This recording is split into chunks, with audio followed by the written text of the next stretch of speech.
Hello again. I think I've said hello to everyone about a million times today already. I'm Tony Cook. I'm the founder of Fudgelearn, also one of the founders of O5Live. So thanks very much, everyone, for coming today. We really appreciate your attendance. So just briefly introduce Fudge. We started in 2017 as a training delivery partner for Oracle University, and we've progressed from that when Oracle decided that you don't need instructors to teach people anymore. We'll just do it all through a computer screen. I don't agree with that. So you need a blended approach, and hence we got the name Fudge, because fudge is blended. So just in case you're asking. So we specialize in all things change, adoption and training. So if you're running a transformation program, one of the things that you really need to think about is how you bring your people along for that journey, and really how you train them effectively to do their day-to-day jobs. Okay, so we do role-based adoption and role-based training. Okay, so that's fundamentally what we do. We're very passionate about helping your end users out and really supporting the business through that transformation and that change. So that's me saying hello, introducing Fudge, and I'm going to introduce my colleague Matt, my colleague Shelley, and our wonderful customer Sharon here, who are going to talk about the FCDO's change and transformation. Yeah. Lovely. So today we're going to just quickly run you through the agenda of what the plan is for this little session here. So we're going to be talking about global modernization at scale. So of course, as you all have heard Sharon talking about earlier, FCDO is a massive institution. I don't even want to call it an organization really, that has so much presence across the globe. And that's a really key factor of the approach that we're going to be talking about today. Sharon's going to talk a little bit around what the strategic alignments and governance model looks like.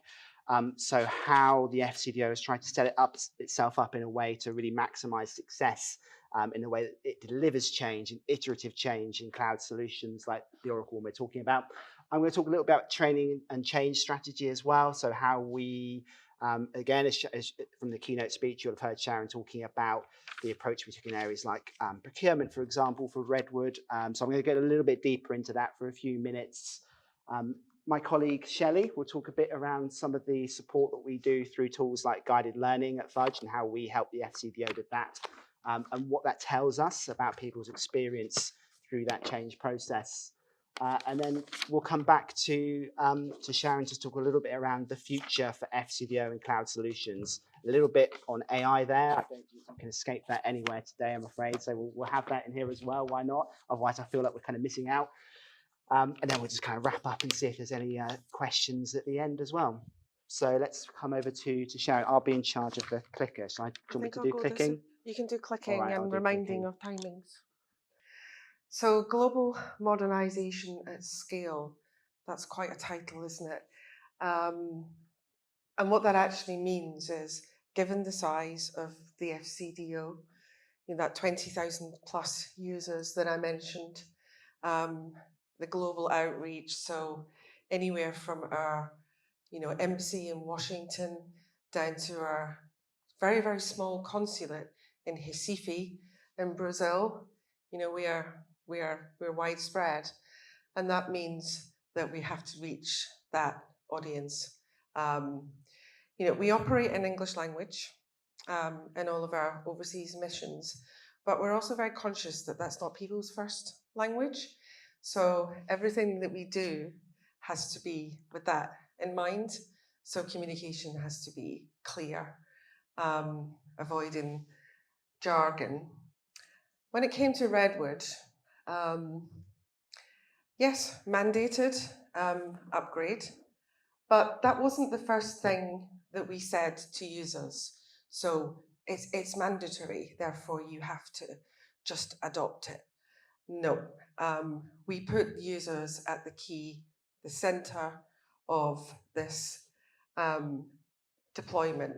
And as I said earlier, we had some really good examples of being able to show early on some of the benefits that were coming, because, they told us, we don't like this bit. Can you change it?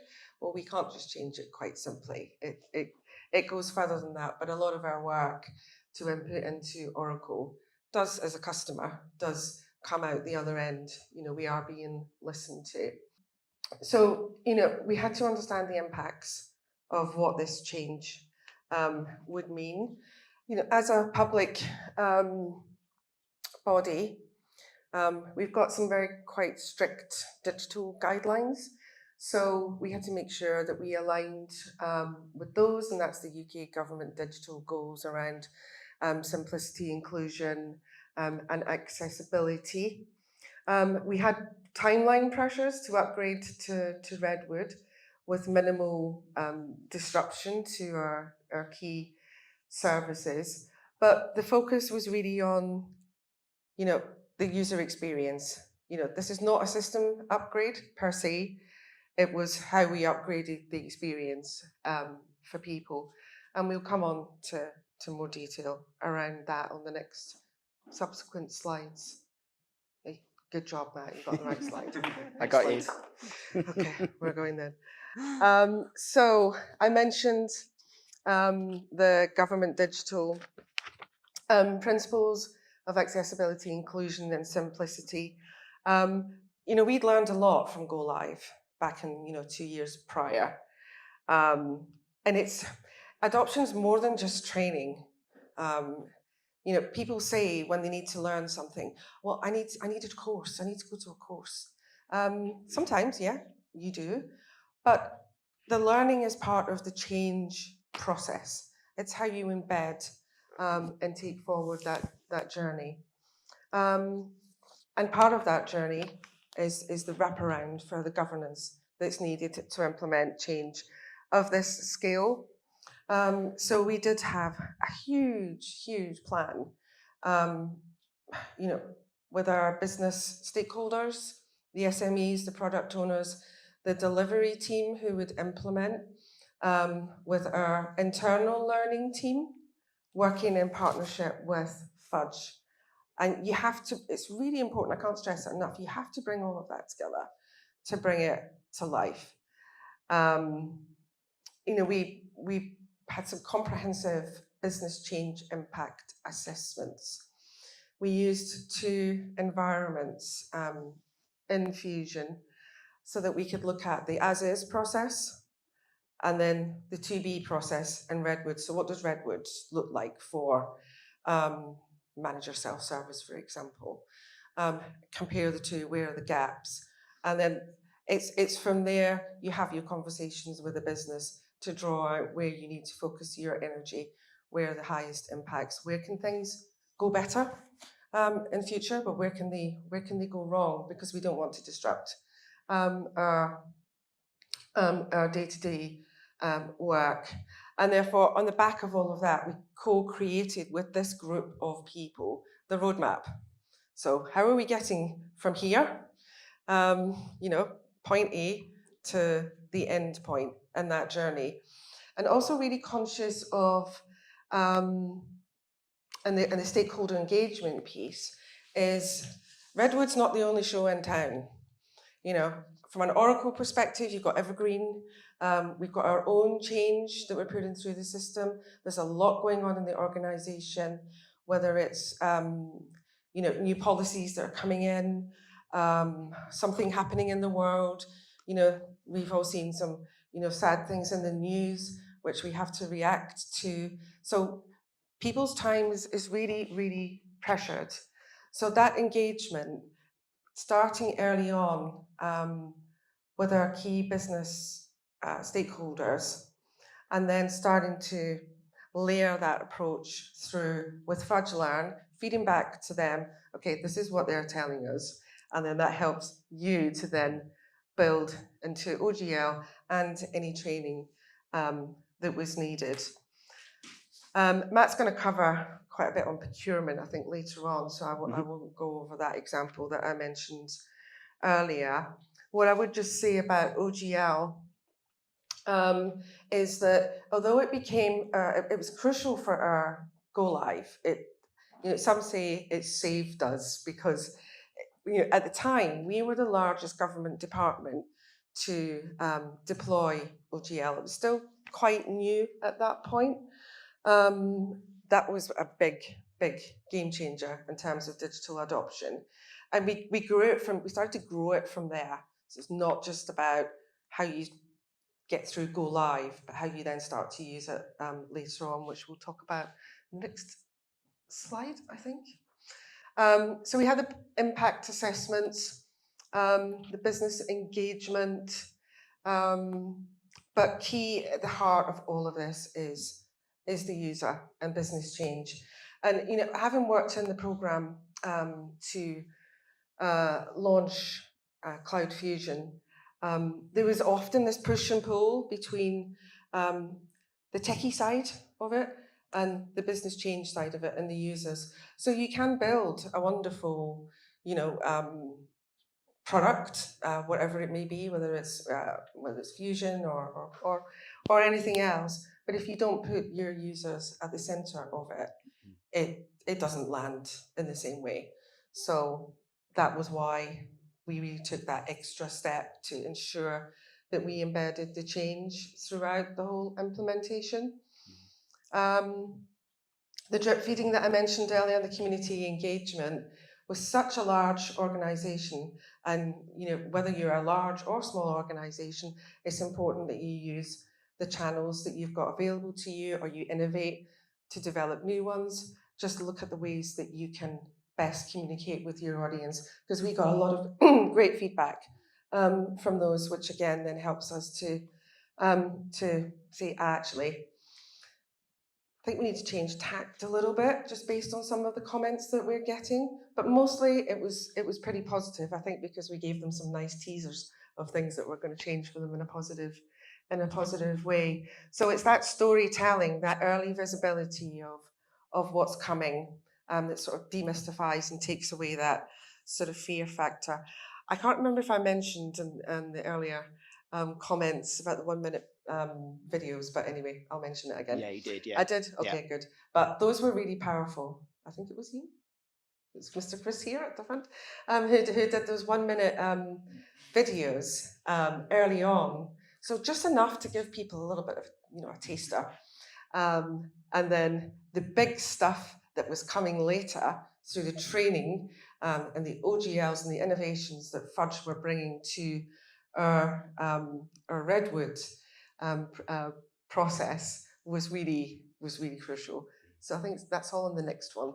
And if you don't mind me just adding to that a little bit, Sharon, I think this bit about kind of business change at the heart of the implementation is just like absolutely key. And I think it's a thing that we all say we want to do and endeavor to do, but I think particularly in big implementations, when we're at that point, when we're first putting in our new Fusion application, I think it's easy for those things to kind of fall by the wayside. The pressures come in of the time frame, the challenge to keep things landing on a particular date that is right for the organization, the right budgets, and all of those things.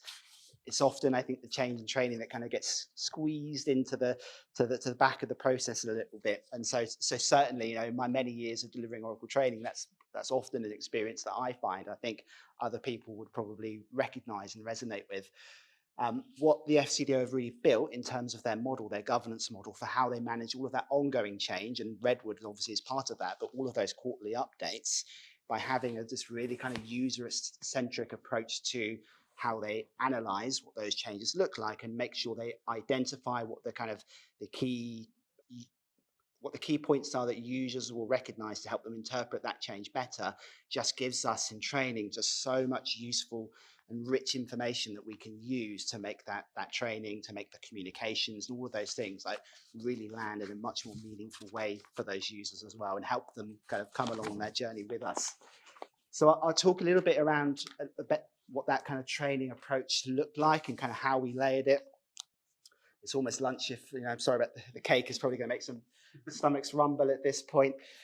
So, and again, right, there's a thing here that just feels really obvious to me when I say it, and but it's not always obvious to everybody. But it's about making sure that the training that we do isn't just generic, right? It's not just, again, focused on the system. It's about making sure that we're building something which can be as immersive as possible for users when they attend those sessions, read those comms, engage with tools like guided learning.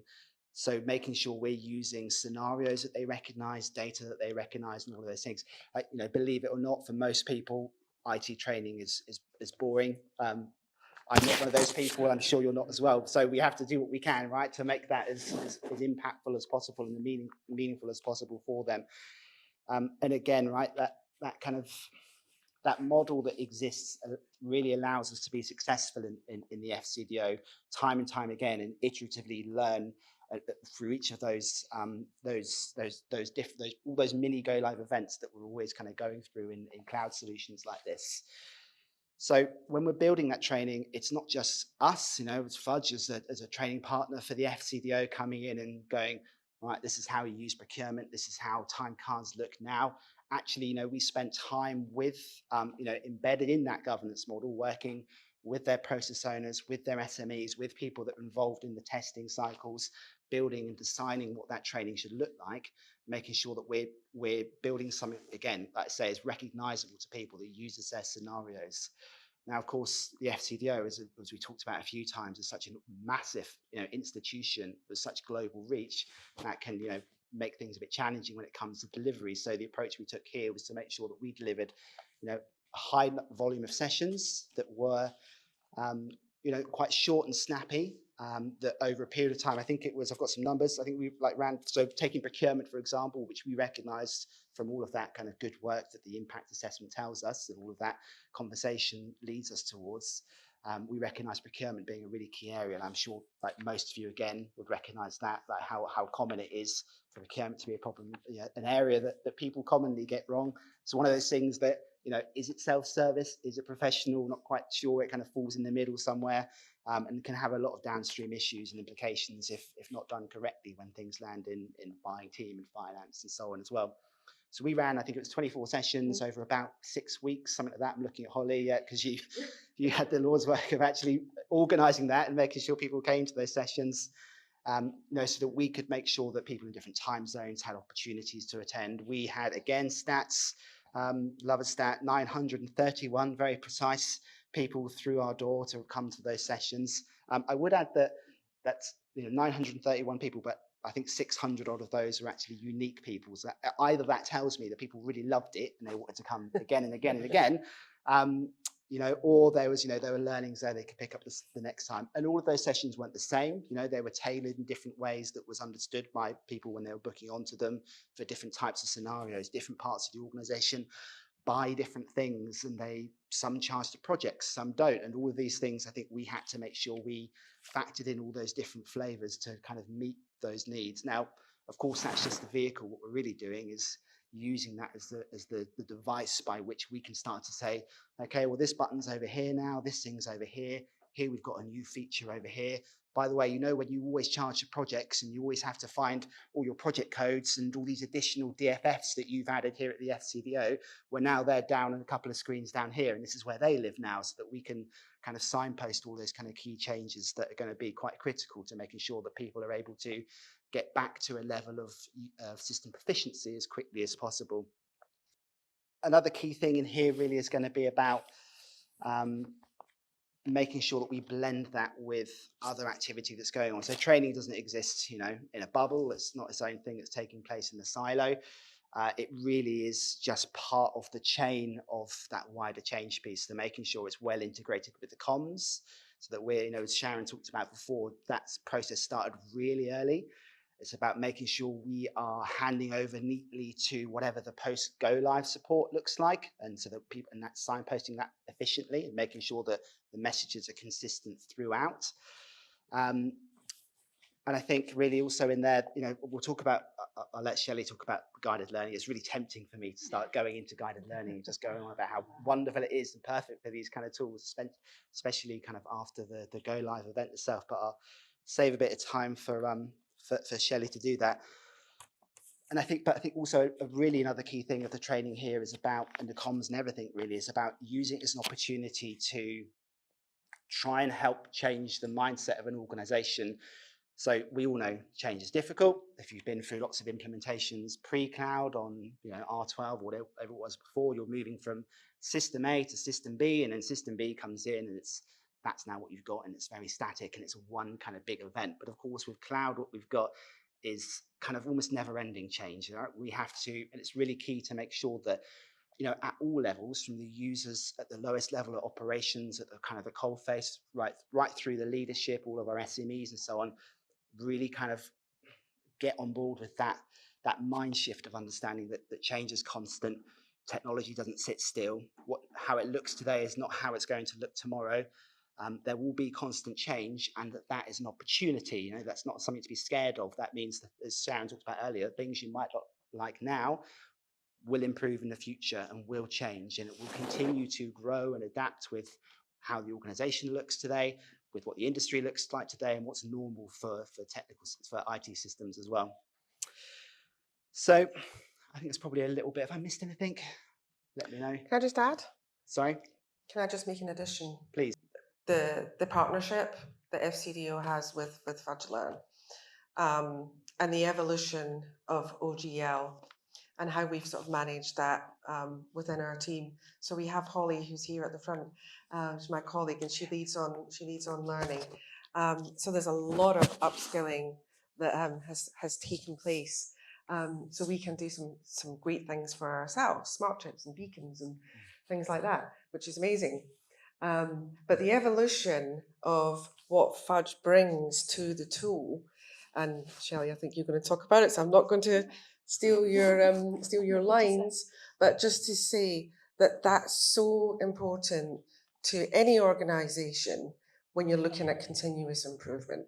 It's what can you bring, and this is what Fudge brings, is those innovations, the partnership that you have with Oracle themselves. So we are always getting that benefit of the very latest thinking that we then embed into our ways of working in our organizational culture and our approach to learning. So I think that's important to understand when you're working with delivery partners of any sort. It's that it is literally what it says on the tin. It's a partnership.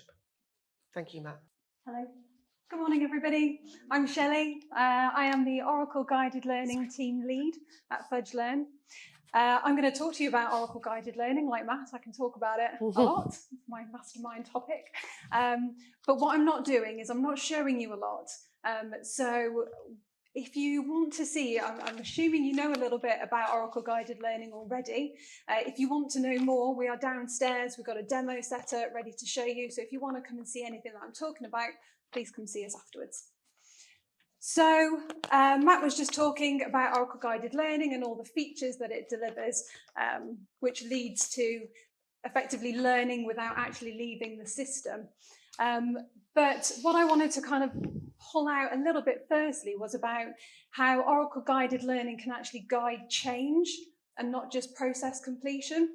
So yes, Oracle Guided Learning is great when it comes to showing you how to complete new steps within the system. But what's really sort of stood out for us is being able to use Oracle Guided Learning more as well for explaining to users about why you're having a change.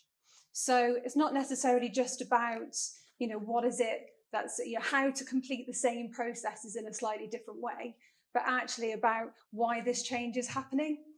And the key bit really that I wanted to pull out was actually we can use Oracle Guided Learning not just for in-system support, but actually it managed to sort of change user behavior in a way that actually changed their behavior off system as well. So not just in system, but the prompts that we used for the show and tell sessions that Matt described and Sharon's described. So we held these show and tell sessions for everybody to attend, but we signposted these in Oracle Guided Learning. So rather than relying on word of mouth or emails at the bottom of everybody's inboxes to actually get them to these sessions, we put it right there for them in the system, in their flow of work. So as they were going through, the user was actually nudged and prompted to attend these sessions. And so we've already heard about the impact of these sessions. There was sort of really high attendance, actually, really high engagement. And ultimately, it meant that the users had time. They had time to process what was happening, what was coming, and the change that was, Redwood was bringing. So I think, just the first key point is that obviously it's an in-application support system, but actually we can use it to drive user readiness, awareness and behaviour before you've even actually done the implementation itself. Like before you've got any of the Redwood in system, Oracle Guided Learning can actually help prepare your users.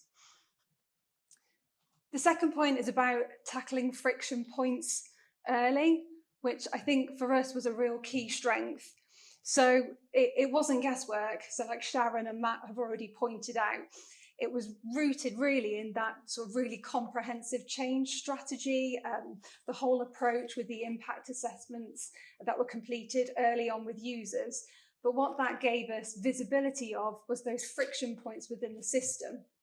So we took that information as well as our own experience at Fudgelearn as well, and we then directed that straight into OGL.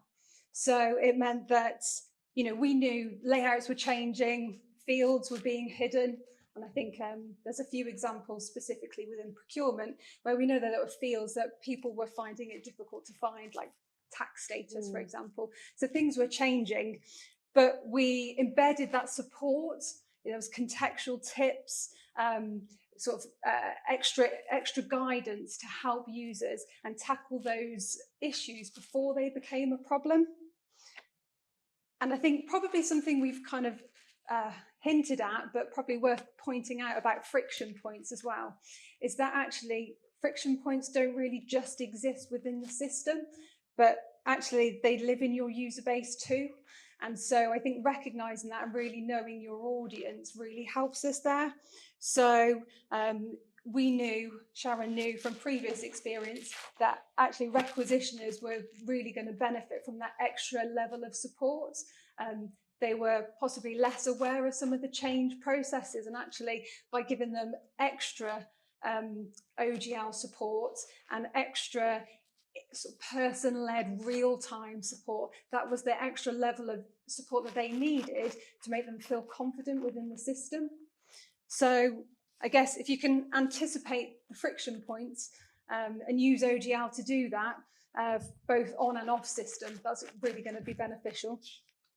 And then the last point here is about a big part of our evolution with OGL and FCDO was about maturing the process, maturing from not just process guides, but to more contextualized support. So for those of you who have seen guided learning and the process guides, it's really nice. It's like a warm hug when you open the system, and it sort of welcomes you and takes you through and holds your hand step by step through these different processes, which is great. But also the user base at FCDO was shifting and their confidence was changing. And actually, we kind of needed to amend our approach to OGL as well and mature our strategy. So what we tried to do was to actually kind of surface critical information that was contained within the process guides and put them within smart tips and contextual points throughout the system so that everybody could benefit from seeing these. So it meant that, you know, first timers have still got the process guides, but then everybody can benefit from seeing these extra levels of field support throughout the system, whether you're first timer or those who are sort of unconsciously competent. It means that best practice and all those extra additional helping points are there and available to you throughout the system at all times. So in that sense, the guidance isn't like an extra thing that they have to do. It's actually there and available for them the whole time. So those are probably my 3 key points about how we used Oracle Guided Learning.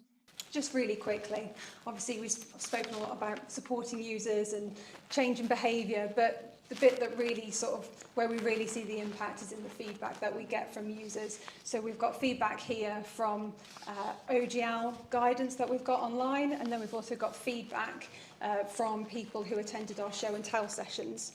So yeah, this kind of feedback, it sort of, we had great feedback all over, and it really sort of validated the quality of the delivery that we provided, but it also validated that our approach was the right one. So users said that they felt informed, they felt confident, and even in areas of the system where they weren't quite able to find what it is that they were looking for, they knew that they had the support that they needed with OGL.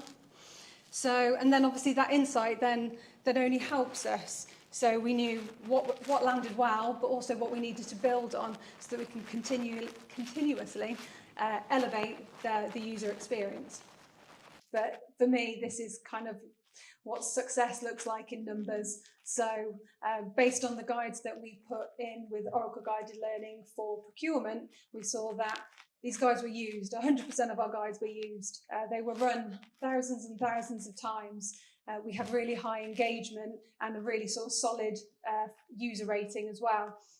But the bit at the bottom, the three times increase in usage. So in the 4 weeks following go live, we found that the uptake of our OGL support increased threefold. So users weren't just, they didn't just have this support available to them and accessible, they used it repeatedly. And that's what we wanted. They had that awareness and that confidence to be able to use that support tool for them. I'll pass you back to Sharon. Indeed. So successes that shaped our journey. It's a bit of a recap on some of the things we said earlier. So we're not over yet. It's still ongoing. But if we move forward into the next phases, we're taking forward what worked, looking at those high impact areas, taking the user first approach. We're going to keep doing those live demos based on what the evidence tells us in terms of the impacts assessments, because that works really well. And you saw some great feedback on the tax thing, which has been such a big problem for people. So that's amazing. I mean, in finance, on the finance or the ERP side of things, we don't quite know what's coming yet. And I think, as Jeremy sort of mentioned, but we do think there's going to be some quite significant changes. And again, around receipting and the procurement space and expenses. And that really touches a very, very large user base. So we're going to be very cognizant of making sure that what we're doing, what we've tried and what worked is there, but we build on that, and we'll get that information through from the impact assessments and working with our stakeholders. We're also exploring Oracle simulations, which I must admit I don't know a great deal about yet, but I believe it's a sandpit where users can go in and try out new functions before it goes live into production. So that's something that we're exploring as an extra tool. Our biggest takeaway, and I know it's something that we all say, but not everyone manages to deliver, it's that tell the story. Why are we doing this? What are the benefits? Put users at the heart of your planning, then build the plan. Technology will enable the strategy, but it is not the strategy. Next one. If I go, we're now finally, I get to talk about AI. Sorry, bear with me while I do this. So AI.